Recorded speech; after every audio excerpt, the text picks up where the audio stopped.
Revenue deficit, राजस्व घाटा क्या है? आइए रेवेन्यू डेफिसिट और उसके बेसिक इंप्लीकेशन को समझते हैं। सरकार एक वित्तीय वर्ष में अपने रेवेन्यू रिसीट से ऊपर जो रेवेन्यू एक्सपेंडिचर करती है वो रेवेन्यू डेफिसिट होता है। अगर मान लो किसी ईयर में सरकार ने 100 करोड़ रुपए की रेवेन्यू रिसीट जनरेट की और 120 करोड़ की रेवेन्यू एक्सपेंडिचर की तो 20 करोड़ रुपए की रेवेन्यू डेफिसिट होगा। इसके कैलकुलेशन को समझने के लिए सबसे पहले हम इंडिविजुअल लेवल पे समझेंगे, फिर सरकार के लिए वापस लौट के आएंगे। इंडिविजुअल लेवल पे मान लीजिए कि राहुल एक शानदार व्यक्ति है जो कि एसबीआई में एक बैंक मैनेजर है, उसकी सुंदर सी वाइफ संजना है। सबसे पहले राहुल की रेवेन्यू रिसीट्स को समझते हैं। राहुल की रेवेन्यू रिसीट्स वो इनकम होगी जो राहुल के पास आएगी तो इसके ऊपर कोई लायबिलिटी जनरेट नहीं करेगी। मतलब ना तो इसको प्रिंसिपल वापस करना पड़ेगा ना उसको ब्याज देना पड़ेगा। जैसे मान लीजिए राहुल की मंथली इनकम 1 लाख रुपए है तो एक साल में उसकी जो सैलरी होगी वो 12 लाख होगी।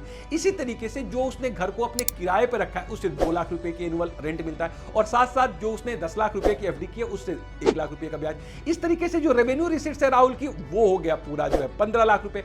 और एक साल का जो रेवेन्यू एक्सपेंडिचर है वो क्या है? रेवेन्यू एक्सपेंडिचर जो घर उसने बनवाया है वो ईएमआई भर रहा है या उसके ऊपर ब्याज दे रहा है वो हो गया। साथ ही साथ संजना के हर डिमांड को वैसे ही पूरा करता है जैसे हर पति अपने वाइफ की डिमांड को पूरा करता है जब वाइफ खूबसूरत है। तो यहां पे संजना को वो शॉपिंग कराने लेके जाता है, उसके ब्यूटी पार्लर को लेके जाता है, मैकडी में जाते हैं और अच्छे जगह पे डिनर करते हैं। ये सभी खर्चे जो रनिंग और कंजम्पटिव नेचर के हैं जो कि किसी तरह के कैपिटल एसेट जनरेट नहीं करते हैं वो आपके रेवेन्यू एक्सपेंडिचर होंगे। इसमें ना तो राहुल कोई गाड़ी खरीदेगा, ना कोई एसेट जनरेट करेगा, ना तो कोई प्रॉपर्टी। वो ऐसे चीजों पे खर्च करेगा जो सिर्फ रनिंग और कंजम्पटिव नेचर के होंगे, साथ ही साथ रिकरिंग नेचर के होंगे। अगर मान लो राहुल का एक साल का खर्चा 20 लाख रुपए का है तो राहुल की जो रेवेन्यू डेफिसिट होगी वो 5 लाख रुपए की होगी।